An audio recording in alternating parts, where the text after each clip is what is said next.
I'm going to just assume you've already seen Arcane already. I just wanted to give my thoughts on the stuff I found most interesting in Act 1. And with Act 2 coming tomorrow at the time of this recording, I didn't want to just give a synopsis that would take too long, especially when there's so much to analyze. That can come at a later date. This is the stuff I found most interesting, like how this show decided to get really ambitious in the time it's been gone. There were 3 music video-like scenes in each episode, Sucker being the best one, and 2 musical segment fights in episodes 2 and 3. Only a handful of fights in season 1 were like that, so we're eating good already.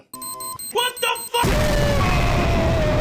Everyone was theorizing about who was going to live or die after the missile attack. I had my thoughts, but my favorite character was already dead, so I had nothing to worry about, since I was theorizing about what was going to happen as a result of the attack.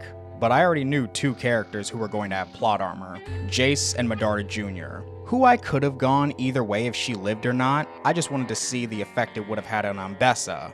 Speaking of Ambessa, I would set the world ablaze to protect our family. Oh yeah, I'm rubbing my hands together like Birdman. She showed up in the last 2 episodes of season 1, planting seeds in Jace's head to push Piltover and Zahn into a conflict, just for some damn weapons. And she wasted no time. She got to work as soon as the council blew up, winning over Sallow, setting up the attack on the memorial, and establishing Caitlyn as the Dark Emperor.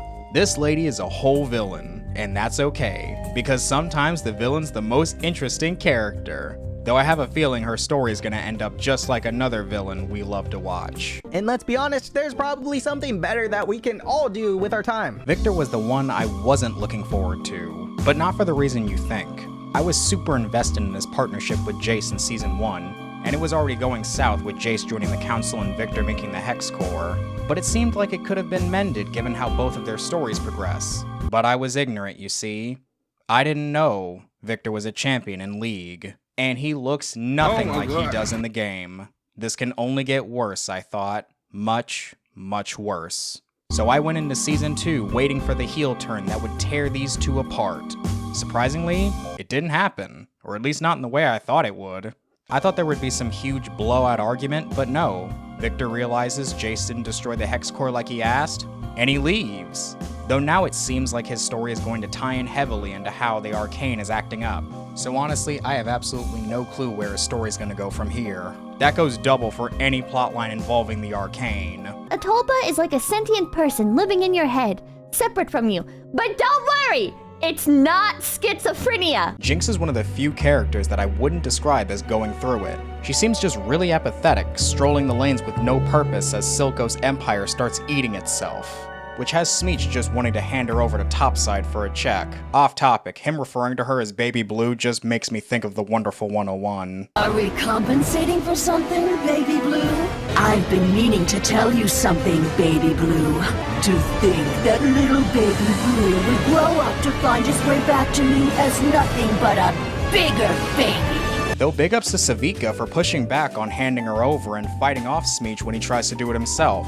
She's turning out to be a real G. She even helped her blow up the Windgate. The trailer for season 2 surprised me when they showed Jinx was going to be some kind of symbol of liberation for Zahn. To me at least, it didn't seem like a path her character would go down. But given how she was trying to die in her fight with Vi in episode 3, I'm starting to come around. Maybe that's how she is in the game. Though I haven't been given a reason to doubt the writer's ability to handle this in a believable way. Though what really intrigues me is that it doesn't seem like anyone knows that she's the one who killed Silco, given Smeech's reaction to being told that. And it looks like it could be a real point of contention between her and Savika, who she was just starting to bond with. Guess we'll have to see. Kids, don't be racist. And we had to end it on her. Caitlyn Kierman, the bright-eyed, bushy-tailed cadet wanting to help the people of the Undercity, slowly learning to be racist towards them. Where is she?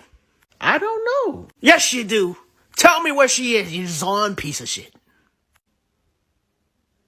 What? She wasn't a character I found very interesting in season 1. She was good, definitely, but I was more invested in Vi's story. Now given what she's went through, she's turning into a real hateful person towards the Zahnites, and with some very subtle outbursts. What kind of animals.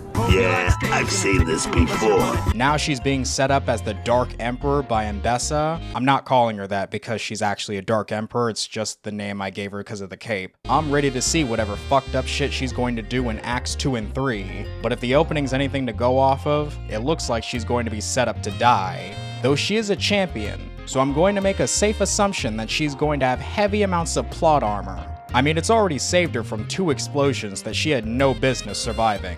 Also, props to this guy that Vi was drinking with under the bridge. He joined the strike team to do some good, but he saw the bullshit when Kate got set up as the Dark Emperor, and he left. I like this guy already. And that's the highlights for what I found most interesting in Act 1 of Season 2 of Arcane. I'll definitely make another video when Act 2 comes around, but this is it for now. Like and subscribe if you like the content. I'm Mr. SP, thank you for watching and see you next time.